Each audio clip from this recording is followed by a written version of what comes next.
জনাব মির্জা আব্বাস তার শারীরিক সর্বশেষ অবস্থা সম্পর্কে এই পার্লামেন্ট এখন পর্যন্ত আনুষ্ঠানিকভাবে আমরা কিছু জানতে পেরেছি, এটা আমার মনে পড়ছে না। জনাব মির্জা আব্বাস আমাদেরকে চিঠি দিয়ে জানিয়েছেন তার অবস্থা ক্রমাগত ভালো হচ্ছে, তো যথাসময়ে সুস্থ হলে তিনি এখানে আসবেন। আমার প্রথম কথা হচ্ছে যে এই বিষয়ে তার সর্বশেষ পরিস্থিতি, পার্লামেন্টে তার শপথ গ্রহণ এবং তার শারীরিক সর্বশেষ অবস্থা। দ্বিতীয় হচ্ছে সরকার দলীয় আরও দুইজন সংসদ সদস্য যারা ঋণখেলাপি অবস্থায় আছেন, মামলা চলমান রয়েছেন, সেই বিষয়টিও এখানে সর্বশেষ পরিস্থিতি আমাদের সামনে। আমার মনে হয় আমরা একজন সংসদ সদস্য হিসাবে জানা দরকার যে ওরা এখনও পর্যন্ত পার্লামেন্টে অংশগ্রহণ করা কিংবা না করার প্রশ্নে তারা কী ভূমিকা পালন করতে পারছেন।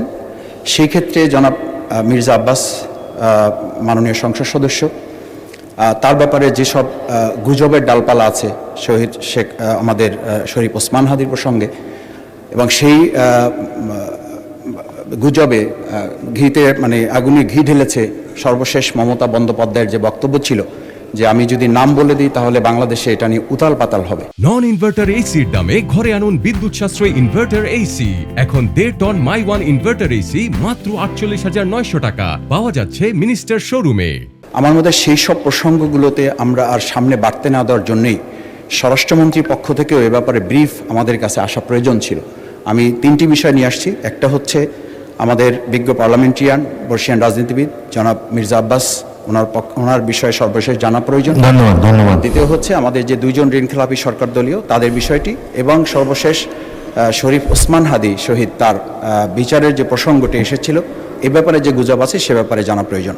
অনেক ধন্যবাদ মাননীয় স্পিকার আপনাকে।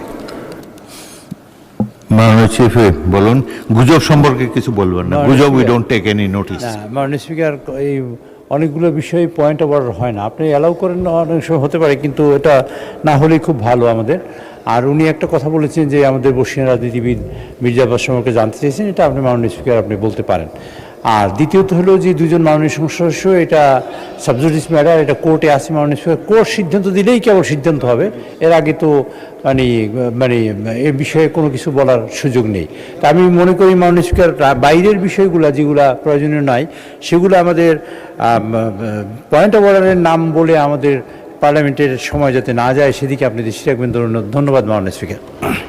ধন্যবাদ। আমি বলতে যাওয়ার আগেই আপনি বলে ফেলেছেন এগুলো কোনো পয়েন্ট অফ অর্ডার না। তাছাড়া বলতে চাই জনাব মির্জা আব্বাস আমাদেরকে চিঠি দিয়ে জানিয়েছেন তার অবস্থা ক্রমাগত ভালো হচ্ছে, তো যথাসময়ে সুস্থ হলে তিনি এখানে আসবেন। বাকি গুজব কে কি বলেছে, কার সম্পর্কে কি গুজব, এগুলো নিয়ে জাতীয় সংসদ সময় নষ্ট করতে পারে না, এবং সুতরাং পয়েন্ট অফ অর্ডার বলার সময় আপনারা চলমান বিষয়ের উপরে কিছু বলবেন এবং অযথা সংসদের সময় নষ্ট হয় এমন কিছু উত্থাপন তুলবেন না। গুজব কখনো জাতীয় সংসদের বিবেচ্য বিষয় নয়।